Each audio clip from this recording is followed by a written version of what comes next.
देश में H3N2 influenza के मामले लगातार बढ़ते जा रहे हैं और इसमें सबसे ज्यादा जो हैरान और डराने वाली बात यह है कि पहली बार इस वायरस से मौत की खबर भी सामने आई है।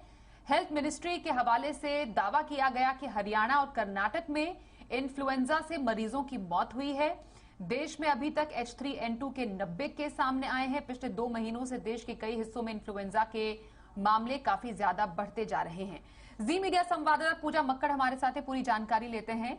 पूजा, H3N2 इन्फ्लुएंजा क्या वाकई इसको खतरनाक वायरस की श्रेणी में रखा गया है? क्योंकि जिस तरीके से मौत के मामले सामने आए हैं,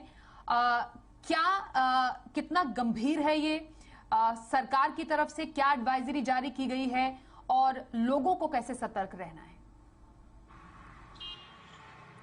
बिल्कुल, देखिए स्वाति, 2 वजहों से H3N2 को जानलेवा माना जा रहा है। पहली वजह तो ये है कि ऐसे लोग जिनका इम्यून सिस्टम कमजोर है, जो बहुत ज्यादा बुजुर्ग हैं या फिर उन्हें कोई पुरानी बीमारी है, ऐसे लोगों में आमतौर पर ये देखा जाता है कि जब भी कोई वायरल बुखार हमला करता है तो आगे चलकर ऐसे मरीजों को या तो निमोनिया हो जाता है या फिर उन्हें सांस लेने में तकलीफ होने की वजह से आईसीयू और वेंटिलेटर की जरूरत पड़ जाती है। तो ऐसे लोगों को ज्यादा सावधान रहना चाहिए, इन लोगों के लिए खतरा हो सकता है।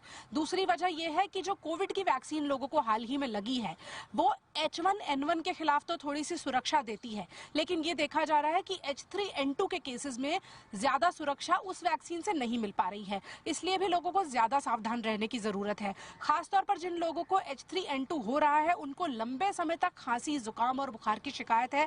कई लोगों में तो 2-2 महीने में खांसी ठीक हो रही है और बुखार भी रह रहकर आ रहा है। तो ऐसे लोगों को ज्यादा सावधान रहने की जरूरत है, जो या तो बुजुर्ग हो या बहुत बीमार हो या फिर 15 साल से छोटे जो बच्चे हैं वो बीमार हों।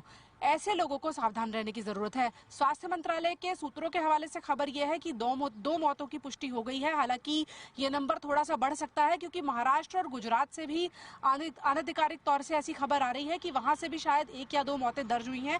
हालांकि इसकी आधिकारिक पुष्टि होना बाकी है।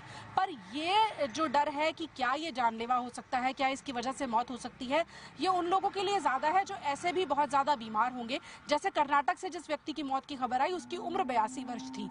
तो इतनी ज्यादा उम्र में और भी बहुत सारी परेशानियां होती हैं जो मौत का सबब बन सकती हैं। लेकिन वायरल बुखार के मामले में अब डॉक्टर ये सलाह दे रहे हैं कि चाहे H3N2 हो, H1N1 हो या फिर कोविड हो, आप वापस से मास्क और सैनिटाइजर लगाइए, क्योंकि हर तरह के वायरल से बचाने में वो एक शील्ड का काम करेगा। बिल्कुल, ये आपने सही बोला, क्योंकि सोशल डिस्टेंसिंग और मास्क पहनना, प्रिकॉशंस लेना, ये कोविड के टाइम से ही लोगों ने करना सीखा था। अब क्योंकि कोविड लोगों ने मान लिया कि चला गया है, उसके बाद इस तरीके के वायरस से के मामले बढ़ते जाना, ये वाकई काफी ज्यादा चिंताजनक बात है।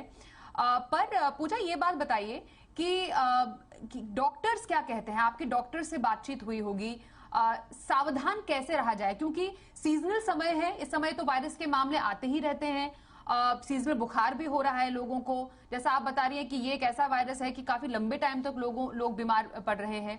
प्रिकॉशंस और दवा खास तौर पर, क्योंकि आनन फान में लोग कोई भी दवा ले लेते हैं खांसी बुखार के लिए, तो डॉक्टर की तरफ से भी क्या प्रिकॉशन सामने आ रही हैं?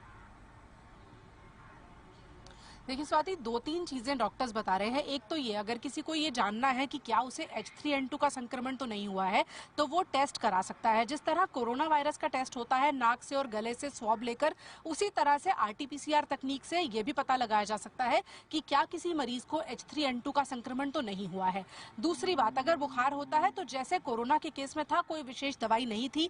बुखार होने पर अगर 100-101 से ज्यादा बुखार हो रहा है तो पैरासिटामोल काम आती है, और गले को राहत देने के लिए शहद, अदरक और गुनगुना पानी, यानी गले की हाइजीन का ख्याल रखना है, ये काम आता है। बहुत ज्यादा दवाएं लेना नुकसान कर सकता है। खासतौर पर ऐसे लोग जो सीधे केमिस्ट से जाकर दवा ले रहे हैं और बिना जरूरत एंटीबायोटिक दवाएं खा रहे हैं, उन्हें सावधान होने की जरूरत है। क्योंकि वायरल बुखार में पहली बात, एंटीबायोटिक का कोई रोल नहीं होता, और दूसरी बात, एंटीबायोटिक कई बार फायदे की जगह नुकसान भी कर सकती है। तो ऐसे लोगों को सावधान रहना है, बहुत ज्यादा दवाओं पर निर्भरता नहीं रखनी है। हालांकि फ्लूइड इनटेक यानी गर्म पानी, तरल पदार्थ, ये बढ़ाकर रखने हैं। आराम करना है अगर बुखार हो, और अगर आप एक ऐसे घर में रहते हैं जहाँ बुजुर्ग हैं, बच्चे हैं और आपको बुखार हुआ है, तो इस बात का ख्याल रखें कि उन लोगों से अपने आप को आइसोलेट कर लें, ताकि आपका जो संक्रमण है वो पूरे घर में ना फैले और उससे होते होते ये केसेस मल्टीप्लाई ना हो, क्योंकि बच्चों और बुजुर्गों को अगर ये संक्रमण होता है तो उनके लिए मुश्किल की बात है। लेकिन एक राहत की बात ये भी है कि डॉक्टर्स ये मान रहे हैं कि 15 से 20 दिनों में जब मौसम की ये जो बदलाव है, कभी ठंड और कभी गर्मी का, जब ये सेटल हो जाएगा तो ये वायरस भी थोड़ा सा कम असरदार हो जाएगा और ये मामले सेटल होने शुरू हो जाएंगे।